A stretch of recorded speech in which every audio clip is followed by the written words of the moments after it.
د افغانستان لنډ تاریخ 14مه برخه. افغانستان د اسلام د پیدایښت په وخت کې د میلادي 9مې پیړۍ په لومړۍ نیمایي کې چې د اسلام لمر د بدها له څنډې څخه راڅرک وهل، د افغانستان هیواد د محلي حکمرانانو تر ادارې او د شرقي او غربي ادیانو تر اغیزې لاندې و. د هیواد لمر لویدیځه سیمه سیستان، هرات او د هغو شاوخوا د ساسانیانو د دورې تر سیاسي او اداري او دیني نفوذ لاندې وه چې ژبه یې پهلوي او دین یې زردشتي و. خو په مرکزي غریزه سیمه او زابلستان او د کابل د سیند د نامې په ګندهارا او د ارغنداو او ترنک په ناوو کې د هندوکش د غرو تر لمنو او د هغه شمال ته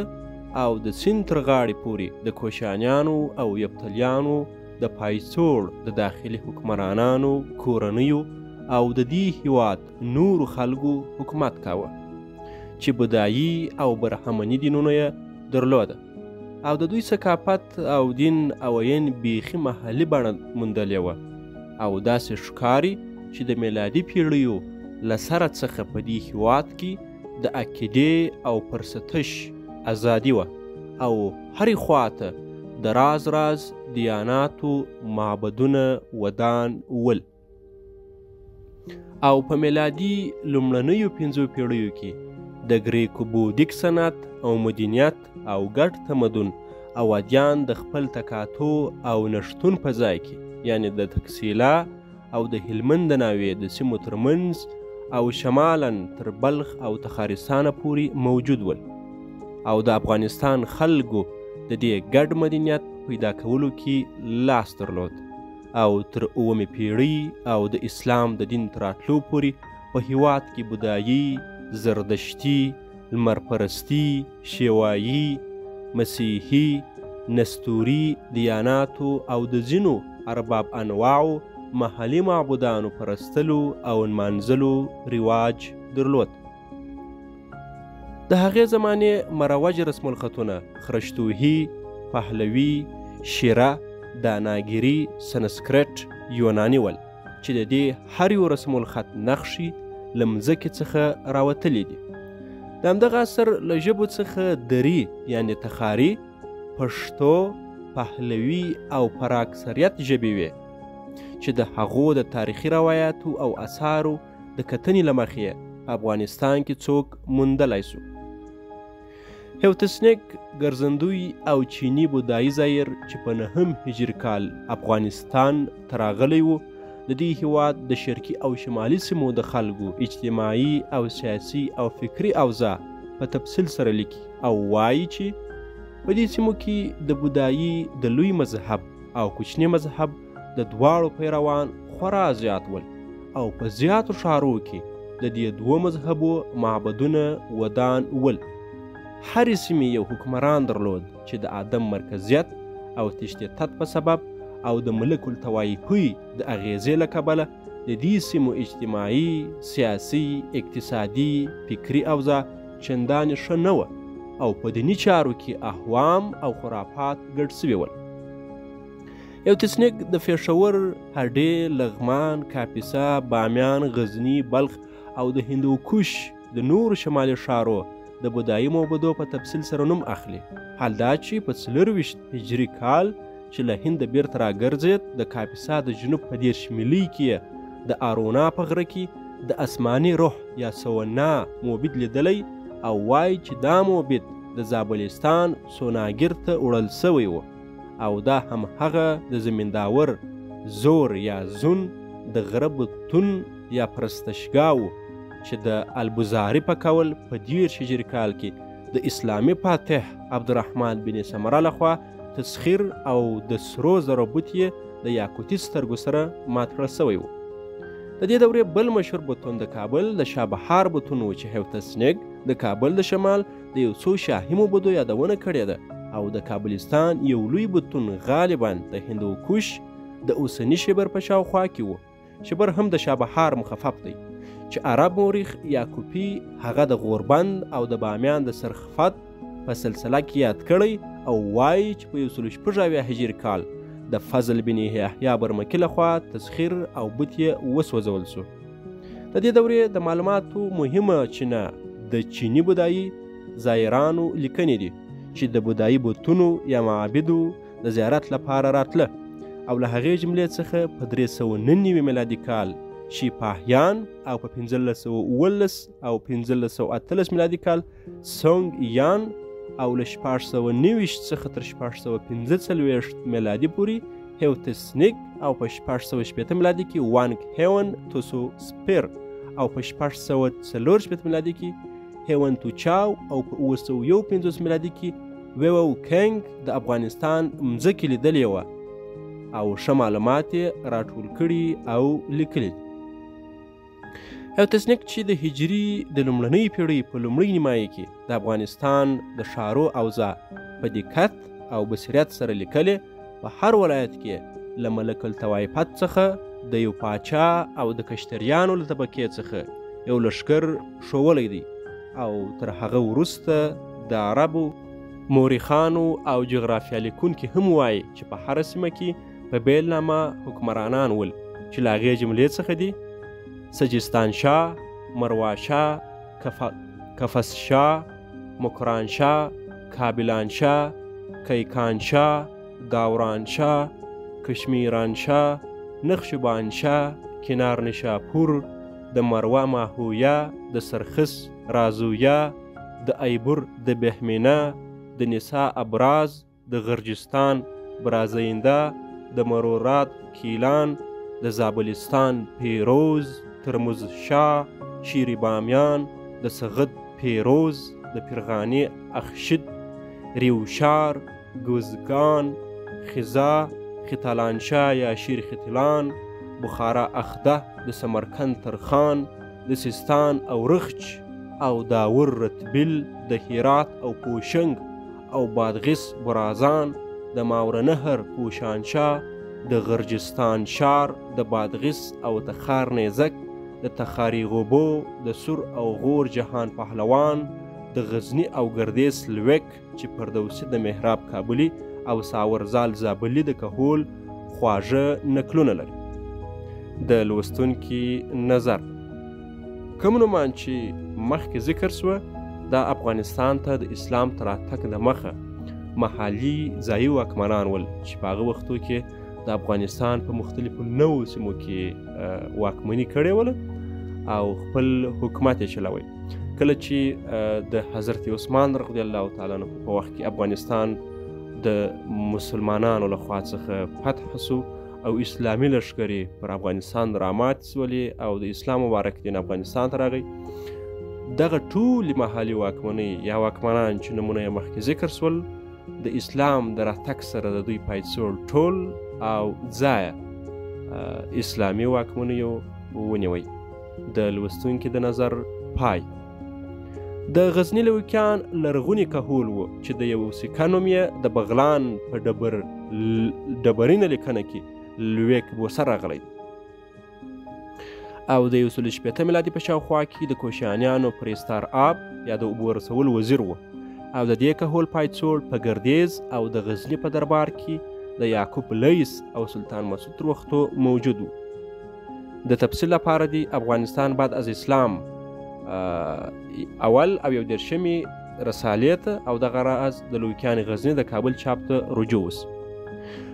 بل مشهور کهول د زابلي رتبیلانو دی چې د کابل شاهانو سره خپلوي او خیښي درلوده او پر زابل یې له غزني څخه تر سیستانه حکومت کاوه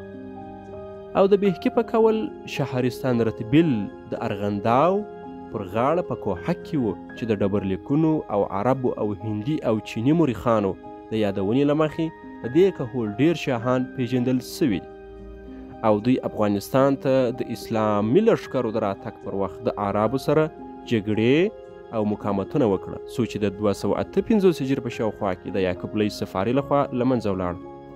بل غښتلی او نامته کهول د کابل شاهانو و چې په لومړۍ اسلامي پیړۍ او د عربو د فتوحات په وخت کې له کابله تر پنجاب حکم کاوه او د البیروني په کول د برحتګین له اولادې څخه دی چې د دې کهول د وروستني پاچا لکتورمان د پاچاهۍ په وخت کې د هغه وزیر کلر د دوی تاج او تخت ونیوه او د سامند او کملو او بیهم او جیپال او انند پال او ترجنوپال د ده له اولادې څخه برهمني پاچاهان دي. د البیروني پر روایت سربیره د کابل شاهانو ځینو نومونه د دوی له هغو سکو څخه چې لاسته راغلي څرګندیږي، لکه خودیکه، سپالپتي، پدیما، ونیکدیوا.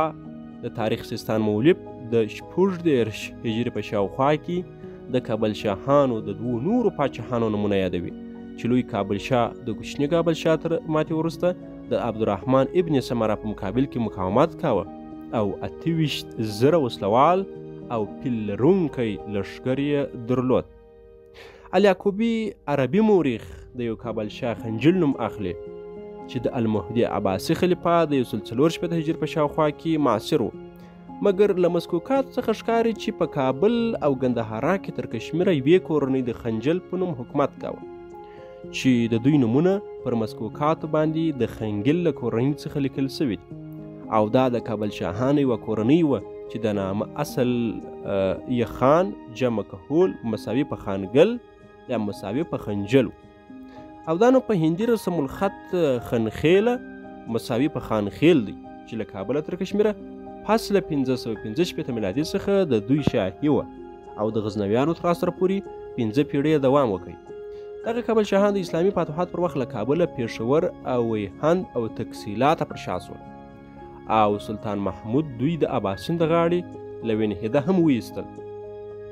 او په 290 هجري کال د سوات او مردان مځکې هم د کشمیر پاچا ګوپاله ورمن ځینې ونیولې او د دوی پاته سړي تر 490 هجري پورې په کشمیر کې شاهي پوتره یا شاهزادګان بلل کېده. او کله چې موږ په تاریخ کې د دوی نومونه او یادونې شمیرو نو عدد تر 10 پورې رسیږي. د تفصیل لپاره وګورئ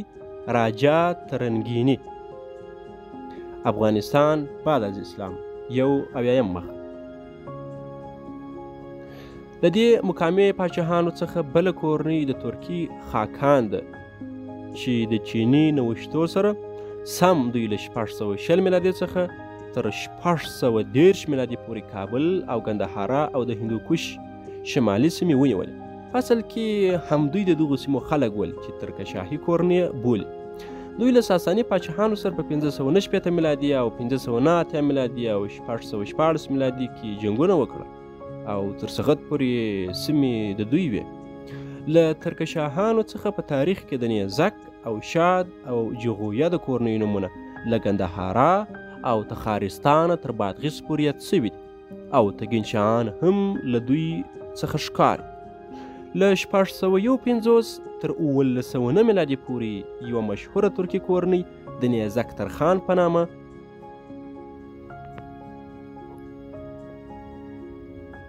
د افغانستان په تاریخ کې یادیږي چې د دوی مسکوکات ډیر په غزني او د کابل په شمالي سیمو کې پیدا سوي دي او د پاچاهۍ تر مرو او بادغیس رسېده او په 19 هجري کال یو اخرنی نیزک کونیبه عربي فاتح سره سخت جنګونه کړي دي. د دې کورنۍ کې د نیزک شاه په نامه سته چې دغه نوم پوهانو نفیکي ملک هم ویلی دی خو صحیح به نیچکي یا نیزکي وي.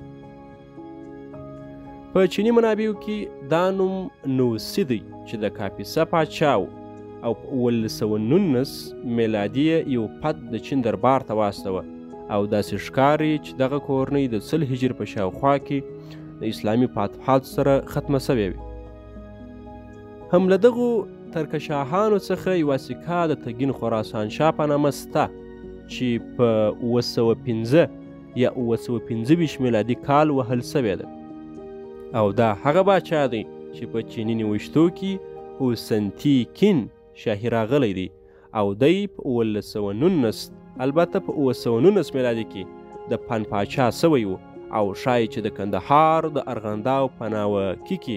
تګین آباد ښار هم د ودان کړی وي چې اوس وران سوی او نامعلوم دی. د بامیان شیران هم د دې عصر مقامي شاهان دي چې په 9 هجري کال د هیوتسنیک د سفر پر وخت هم د لې حکمرانان ول او لومړی شیر بامیان د منصور عباسي خلیفه په وخت کې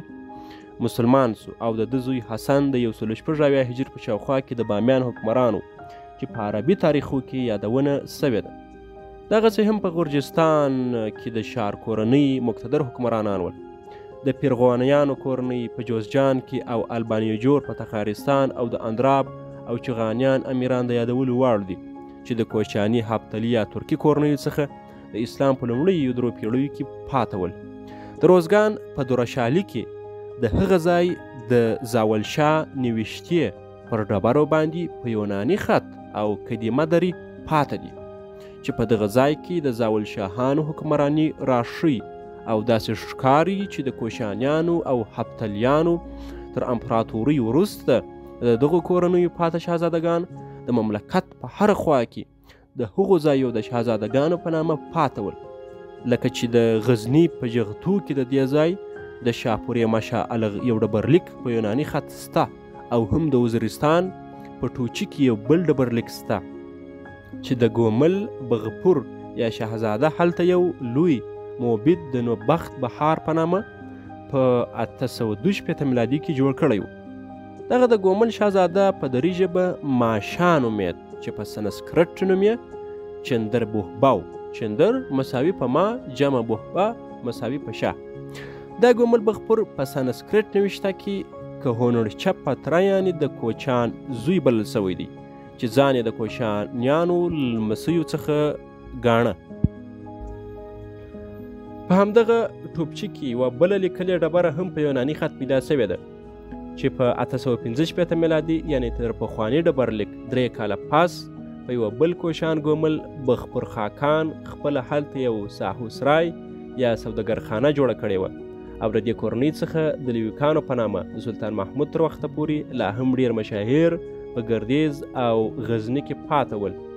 چې د سلطان محمود د دربار سیاسي خلک او سفیرانو. لومړی لمنلیک. د دغو کورنیو د تشریح لپاره دغه کتابونه وګورئ: افغانستان بعد از اسلام د حبیبي لیک، 7 کتیبه قدیم د حبیبي لیک، تاریخ افغانستان دوهم ټوک د کهزاد لیک، یک تحقیق نوین درباره کابل شاهان د حبیبي لیک، بقای حکمرانان کوشانی در افغانستان د حبیبي لیک، هفتالیت او خیونیت په فرانسوي د ګریشمن لیک. عربي مورخ الیاکوبي یو کابل شاه د خنجل په نامه یادوي چې د 140 هجري په شاوخوا کې د المهدي بن منصور عباسي معاصر و. دا کابل شاهان د کابل تر پرېښودو وروسته د اسلامي فتوحاتو په اثر د پېښور، ویهند، تکسیلا او پنجاب خواته پر شا شول او سلطان محمود دوی د سند د غاړې ویهند څخه شاته وچړل او د 290 هجري په شاوخوا کې د کشمیر پاچا ګوپاله ورمن هم د سواته پېښور د شمال مردان مځکې له دوی څخه ونیولې او د دوی پایڅوړ تر 490 هجري پورې په کشمیر کې د شاهي پوترا یا شهزاده په نامه اوسېدل. دوهم لمنلیک. تر افغانستان د حبیبي لیک، هفتالیت او خیونیت فرانسوي د ګریشمن لیک. دوهم راجا ترګینی 3313 د تفصیل لپاره د افغانستان بعد اسلام ته رجوع وشي. په همدې دوره کې د افغاني محلي امیرانو یوه کورنۍ د نفقي ملوکا مساوي په نفقي شاهانو په نامه هم د هغو سکو له مخې پېژندل سوې ده چې له غزني څخه لاسته راغلي دي او د یفتلي او کوشاني محلي امیرانو پایڅوړ به وي. د هندوکش په شمال کې هم ځینې پاچاهان د تیګنیانانو په نامه ول چې نیزک او شاد او جغویا له تخارستانه تر بادغیس حکومت کاوه او عربي مورخان په 19 هجري کې د عربي فاتح کوتیبه په مقابل کې د نیزک سخت مقاومت په تفصیل سره راوړی دی. د بامیان شیران هم د دې عصر حکمرانه کورنۍ وه چې تر 9 هجري وروسته د هیوند تسنیک د سفر په وختو کې او بیا ورپسې په 140 هجري کال هم حکمراني درلودله او په غور کې هم د سوریانو کهول چې د هغې سیمې ځایي خلک ول حکومت کاوه چې سوري ماهوي د 15 هجري په شاوخوا کې د حضرت علي معاصر و او د 14 هجري په شاوخوا کې چې نسب د خارنک زوی او د 14 هجري په شاوخوا کې امیر پولاد او له 119 څخه تر 145 پورې جهان پهلوان د امیر کروړ د امیر پولاد د زوی او د 115 هجري په شاوخوا کې امیر ناصر د امیر کروړ زوی او د 170 هجري په شاوخوا کې امیر بنجی د تهران زوی،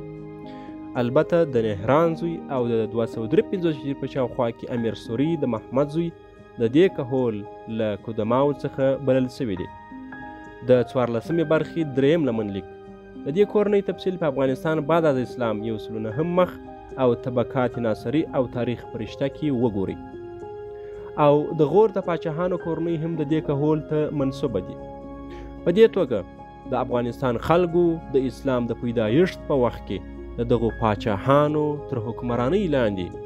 د ګډو ادیانو، افکارو او فرهنګو ترمنځ تیت و پرک ژوند کاوه، که څه هم د دوی دیني ژوندون وروسته او په چټیاتو ککړ و، خو د خپلې ملي بڼې او ازادۍ او فرهنګ سره یې مینه او علاقه درلوده. د افغانستان د لنډ تاریخ د 14مې برخې پای.